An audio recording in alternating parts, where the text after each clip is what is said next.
This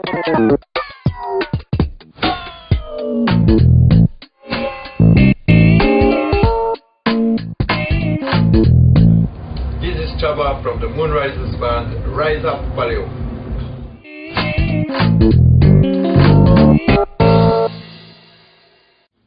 C'était la folie. C'était vraiment énorme et puis je remercie tout le monde d'être venu aussitôt. C'est vraiment, c'est pas facile pour un groupe de presque démarrer le festival de la journée en fait. Et puis là, les gens ils sont vraiment répondus présents. La tente elle était elle était pleine en fait quand on a commencé.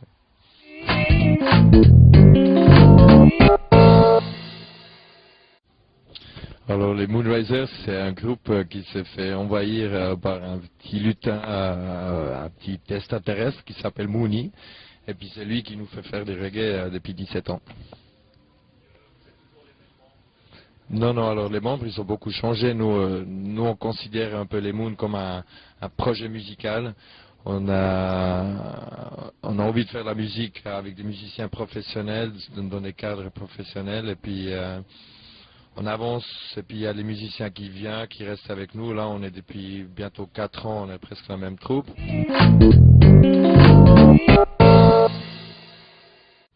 Alors, il n'y a pas seulement du reggae beaucoup en romande, c'est toute la Suisse, elle est vraiment bien implantée. Il y a aussi le site reggae.ch qui fait vivre un peu toute la communauté de toute la Suisse. Et puis c'est aussi, ils essayent de faire plus entre Suisse romande, Suisse allemand, que ça vient plus d'une communauté suisse par entier.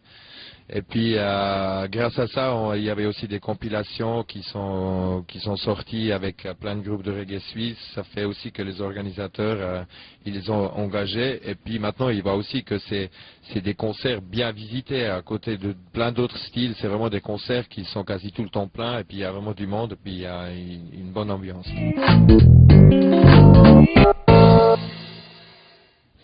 Alors c'est pas un remix, le Rise Up c'était un morceau que Yves Larocque avait fait. Et puis lui il m'avait demandé de chanter dessus et puis de là est né Rise Up.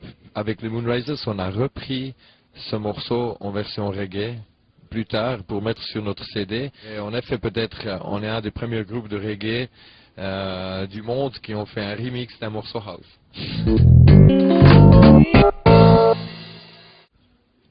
De vendre ton album sur le net en laissant les internautes fixer son prix. Moi, je trouvais ça une super bonne idée.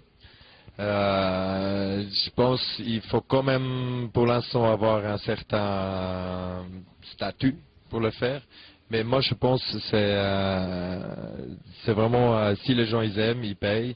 Si les gens ils aiment pas, ils téléchargent, au moins ils écoutent. Moi, personnellement, c'est pas souvent les artistes qui fixent leur prix des trucs, et puis c'est souvent pas eux qui récoltent en fait. Et puis ça c'est pour nous le plus important c'est que les gens ils écoutent notre musique. Alors même de faire écouter par des sites internet ou faire des espèces de clips YouTube pour télécharger gratuitement.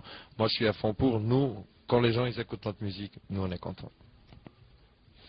Une fois le nouveau disque enregistré, quelle est la première personne à qui tu le fais écouter? À mes enfants. Il y a quoi dans ton iPod? J'ai pas d'iPod, j'ai un iPhone et puis j'ai plein de trucs dedans. Quelle musique? Alors, quelle musique est dans mon iPod? Je dois avouer qu'il y a beaucoup de Moonrisers et puis j'ai quasi toutes les versions depuis le début jusqu'à la fin, des versions live, toutes les versions que les musiciens me demandent. Je les écoute rarement. Il y a beaucoup de musique dans mon iPod. Je suis pas quelqu'un qui écoute beaucoup de musique.